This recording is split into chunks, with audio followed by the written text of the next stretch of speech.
Você, você, você. Você, você, você.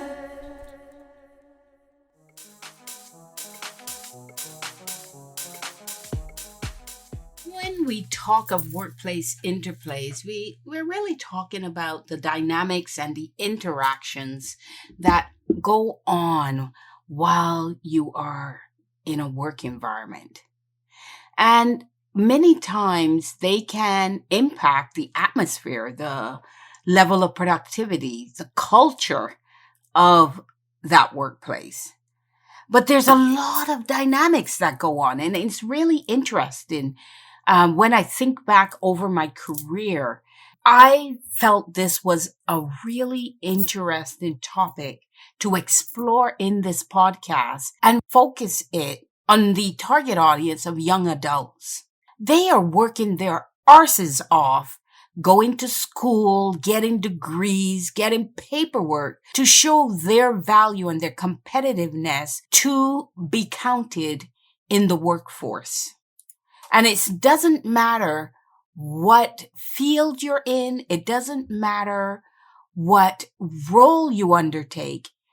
No matter where you go, there will be dynamics. And I think there's a number of them that I can certainly call out from experience and speak to. And I want to do that and have this podcast be somewhat educational, but fun. I love to have fun and I love to make sure my podcast is fun and entertaining. So I don't want it to be dry. There's some interesting things that we can certainly talk about speaking about workplace interplay. So let's talk about work environments. One of the first things that goes on in any work environment is the interaction between superiors and subordinates, leaders and direct reports, managers and employees. Either way, however you call it out, it is where authority, responsibility, and decision-making power and how it's distributed within the organization. How is it laid out in the organization? What are the dynamics surrounding that? And depending on the answer to that, depending on the environment, it can affect how tasks are delegated, how information is relayed, how feedback is given and received, how superior delivers instructions, how teams function, and all the things that go on there. It's really about the hierarchy. Is it really steep? Is it flat? Is it medium? Is it matrix? It really depends. And I think for young adults, as they are preparing to go out, why it's really good for them to have co-op experiences and as much work experience as they can get to really understand these dynamics and to understand that they can change from one organization to another.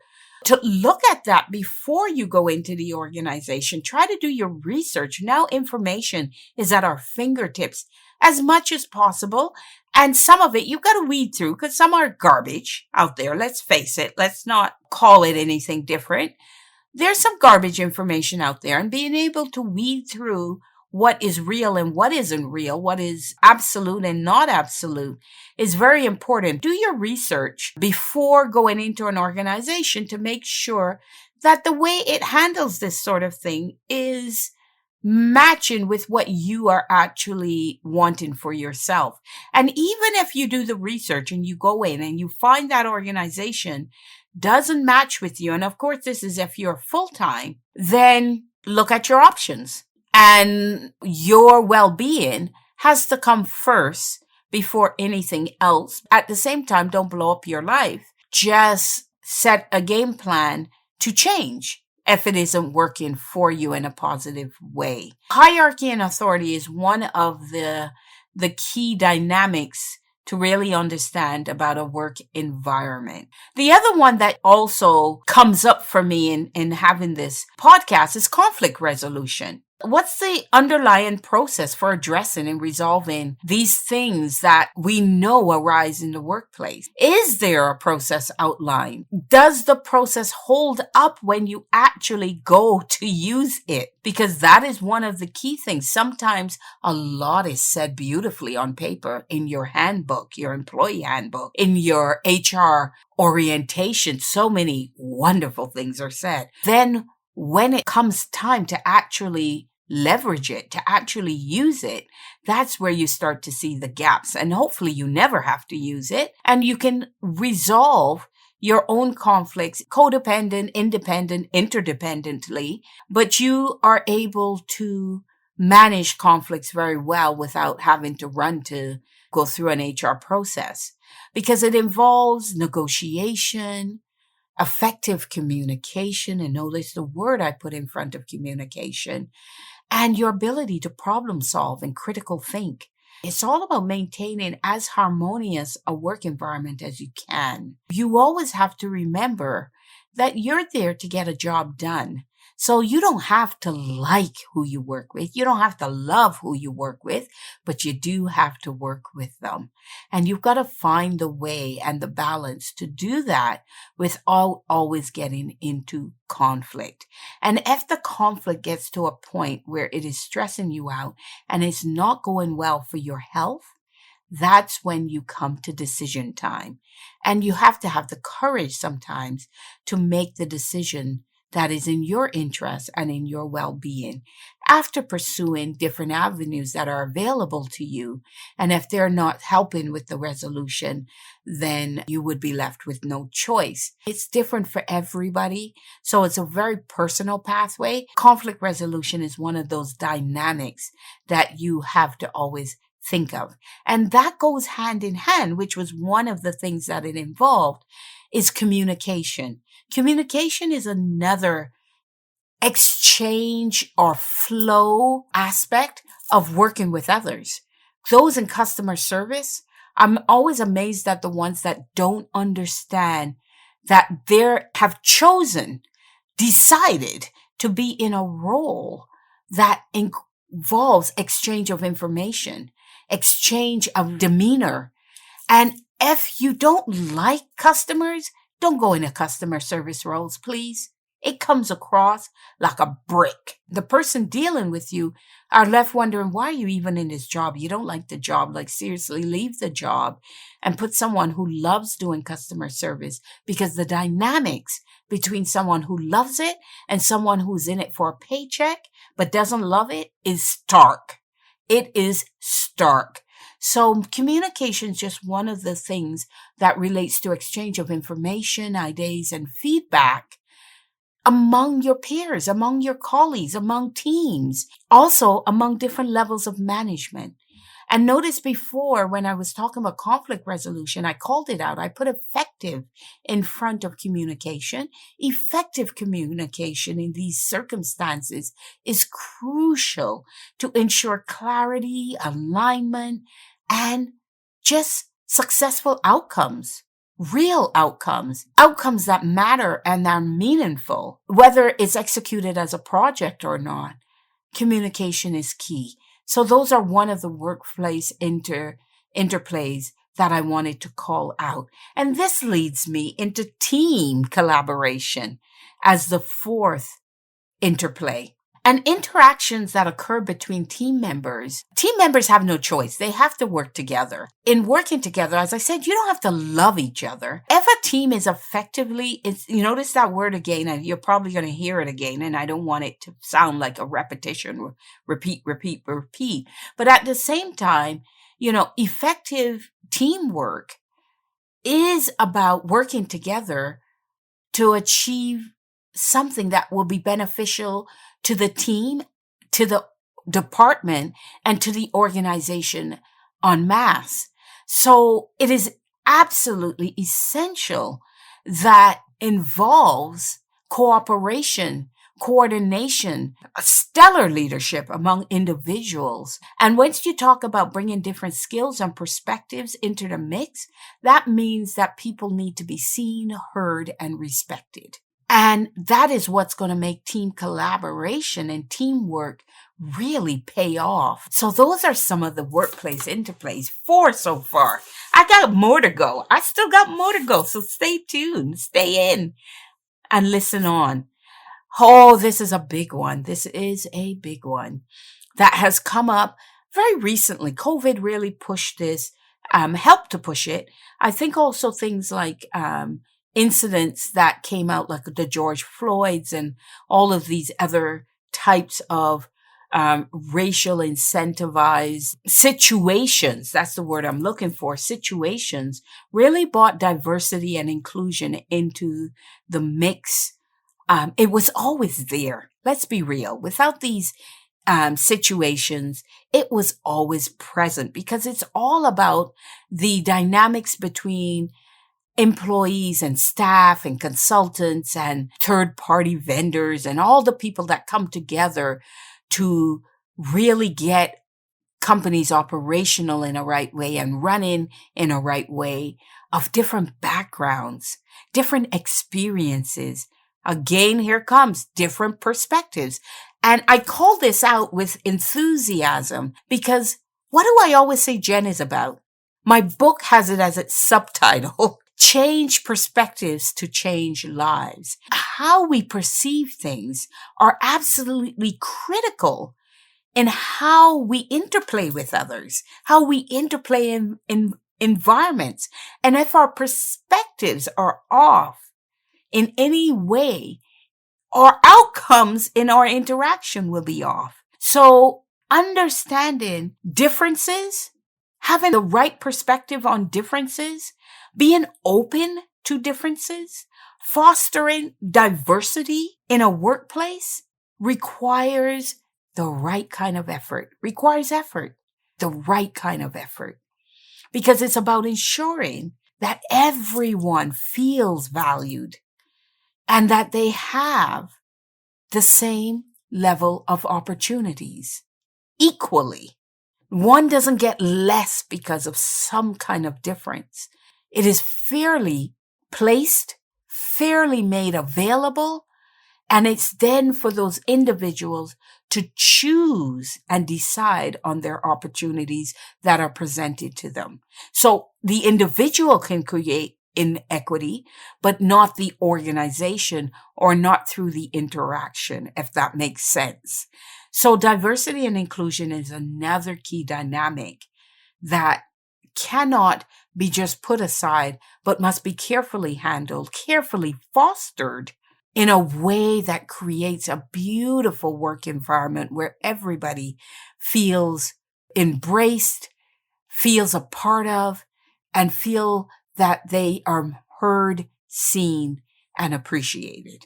The other one I will talk about is work-life balance. And I just came out of a live show, the Get Awesome show that I co-host with Coach Katie. And we were just talking about work-life balance, but in the framework of organizational culture. And now here I am with work-life balance to talk about as it relates to workplace dynamics and interactions and interplays. It's all about work-related responsibilities. It's about personal life. Welcome back, everyone. If you're looking to make a business collaboration or an advertisement with Jenn Drakes, please send an email at jen@youareworthmore.co. That is jen@youareworthmore.co. Enjoy the episode.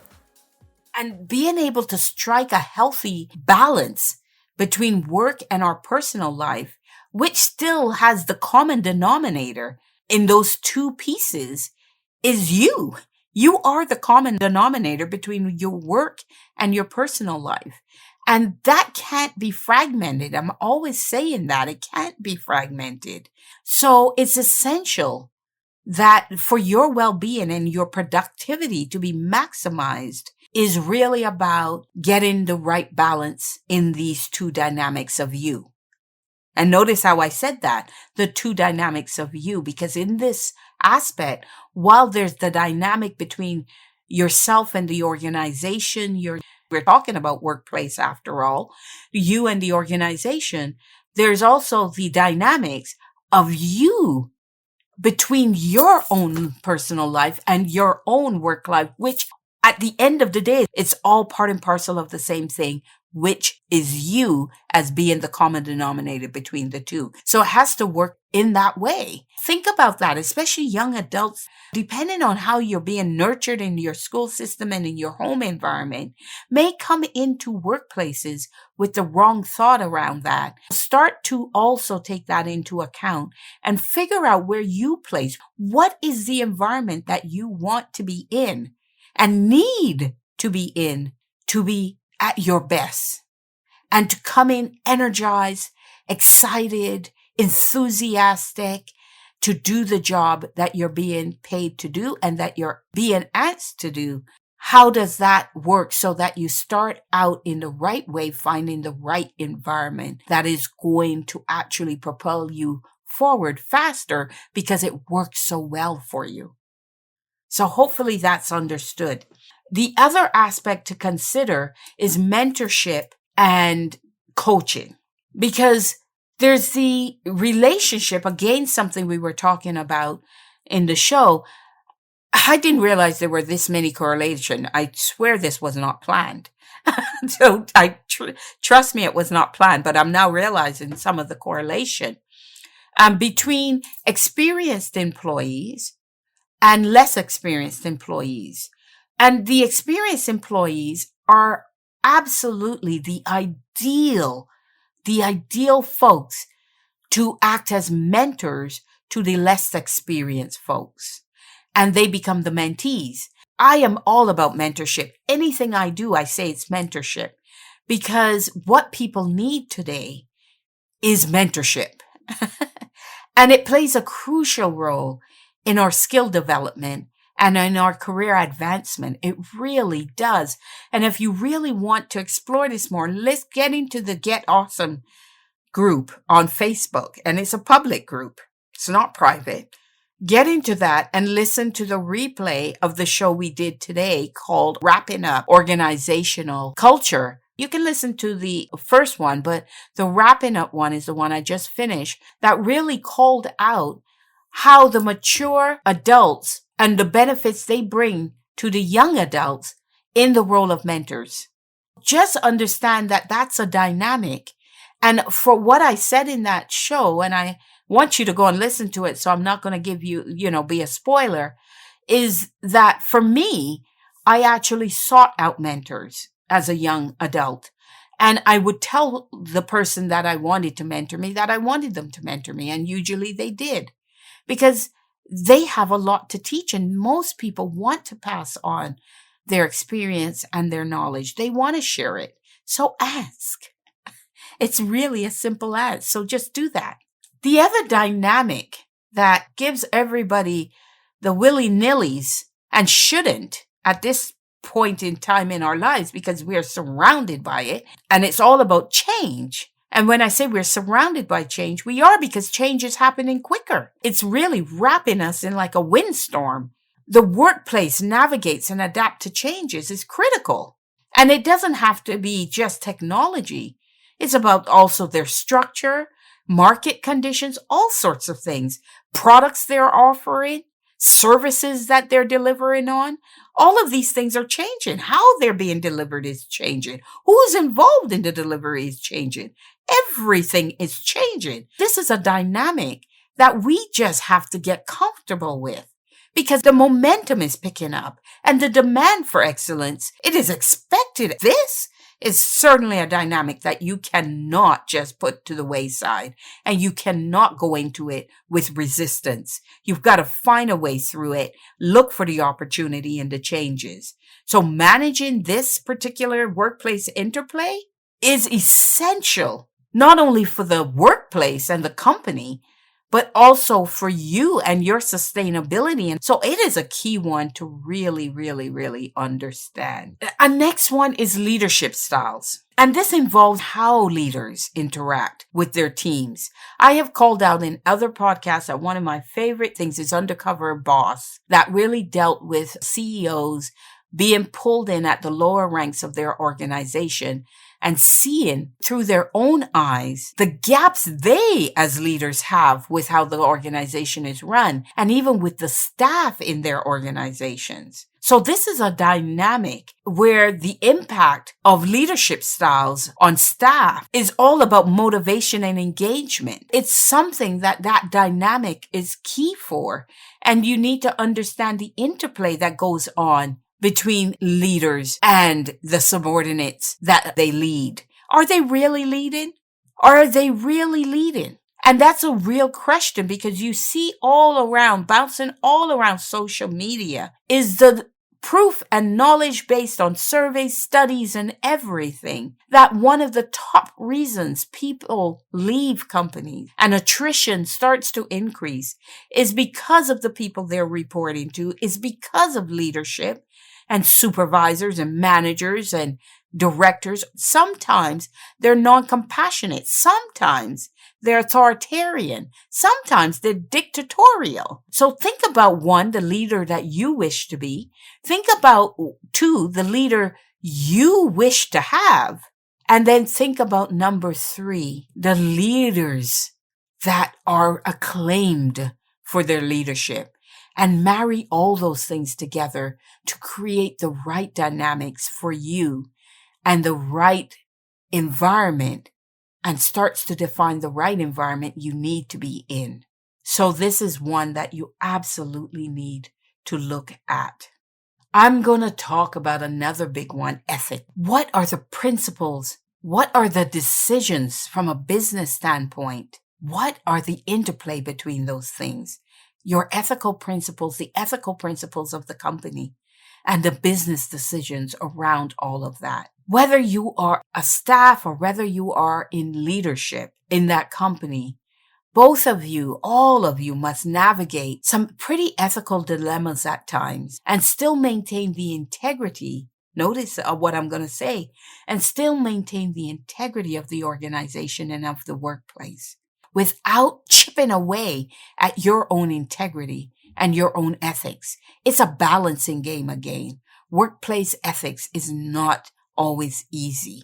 It's also holding yourself and the company accountable for what they print, what they say, versus what they actually do and the decisions that they make. Do they uphold those things? I was recently involved in a particular company in which this same thing came up to forefront.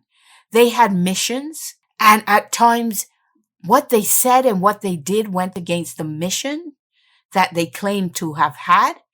And it was interesting to watch those dynamics play out. And you have to then be accountable to look at yourself to say, where do I fit in all of this? Ethics is a key one for workplace interplays. And then you have the interplay of remote work between being in office and work arrangements that bring you outside the office, even to the extent of working from home. How do you communicate? How do you collaborate when you're working in different locations? How do you hold everything together in that way? What are the dynamics? What are the interactions that are needed to achieve in these types of arrangements? So think about that as well. The next piece that is to be considered is evaluation and feedback. Getting the data and feeding it back to others and even perhaps to yourself. And what is the data telling you? And I don't mean just numbers from technology data. I mean, even in your, as you move around the workplace environment, what is going on? What are you seeing? What are you perceiving? And how does it change your perspective? And what feedback can be given in a constructive way, of course. So how do you assess employee? And this links right back to the remote work. If your workforce are in a remote work environment, work from home environment, as opposed to being in person in front of you, what then will be the evaluation criteria to be able to assess their performance objectively, not subjectively, but objectively, to know they're doing an amazing job? Many says that you start to look at deliverables. Are they delivering on time? Are they delivering to cost? Are they delivering quality? What are some of the metrics that will help you determine their performance to be good, bad, or ugly? And how, in the mix of those types of dynamics, do you provide constructive feedback? So what do promotions look like? What do fair promotions look like? What do equitable promotions look like? And what leads to job satisfaction? What is the performance evaluation about to let people actually know definitively that they count, that their work is appreciated, and that here's where it leads to? How do you show that? Not just speak about it, but actually demonstrate it. So these are some of the other things. Then we have technology. How do we integrate technology into our work processes? What affects productivity? How does technology affect productivity? I recently observed people taking a manual process and trying to put it into a technological process, not really understanding that one and two are not the same. You never try to put a manual process into the technology process. You have to take a step back and say, what is the manual process achieving or aims to achieve? And then from that perspective, start to craft the process that technology can go through to achieve the same outcomes. But to try to put the manual process as it's done into the technology, a lot of times ends up being a disservice to the use of technology and usually doesn't work very well for those encountering the technology and have to work with the technology. So what are the dynamics of that? How do you create collaboration among employees using technology? How do you create the outcomes you're seeking? How do you create operational efficiencies? How do you advance and create momentum in operations with technology and workflow, and understanding how the workflow should go in a way that nicely fits into technology and not in the way you would do it manually, because usually the two are not the same. So these are a lot of workplace interactions that need to be considered. Think about it. I want especially appealing to the young adults that might be new to corporate workplaces, might be new to if they want to be entrepreneurial, where you are wearing every hat. And then you have to start to delegate and you have to start to hire. And how do you build the workplace where the interactions and the interplays work spectacularly for everyone involved? What a challenge. And you can either get excited about it or it becomes so daunting that you're like, oh my goodness, I don't know about this entrepreneurial thing. But even if you bail and go into working for someone else, you then need to look at where you're going to make sure the fit works well for you. But then you've got to go in and now actively make it work for you without cutting down others, without stepping on other people's back, and without doing it hardcore, but being authentic with yourself and making the interplays work so well for everybody involved. What a challenge. I don't know about you, but I get excited about that type of stuff.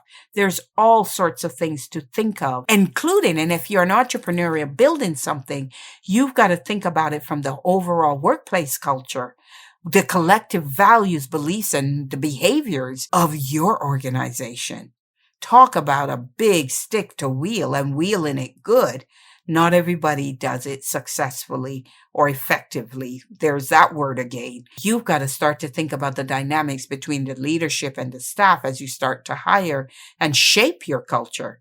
And this influences, which is another major word, influences the overall work environment and the overall morale of everybody involved. And that even means third-party vendors, suppliers, customers, clients, plus the actual staff that you have hired. So think about that. We go back to culture again. All those things involve workplace interplays. As I wrap up, I hope you found this makes you reflective of yourself and whether your environment, wherever you are, is working the way you would like it to for yourself and everybody in the organization, whether it's your organization or another person's organization that you're happen to be in.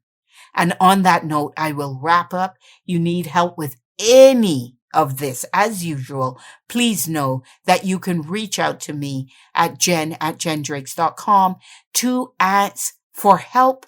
And you can find me at Jenn Drakes, 2 N's in my name, JENN Drakes with an S.com at the website as well.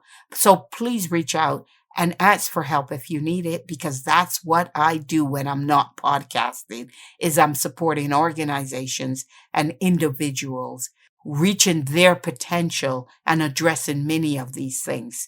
So please reach out to me if you need the help. And on that note, you have been listening to another amazing episode of Arrays of Living. Have an amazing, amazing rest of the day.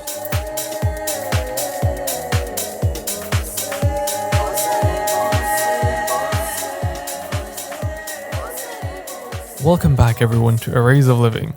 You just listened to episode 6 of season 4, Workplace Interplays. If you enjoyed this episode, be sure to check the other episodes. Make sure to follow Jenn Drakes on all social media platforms so you don't miss out on the next episode. Also, join our Catalytic Club Discord to get exclusive news about Jenn Drakes.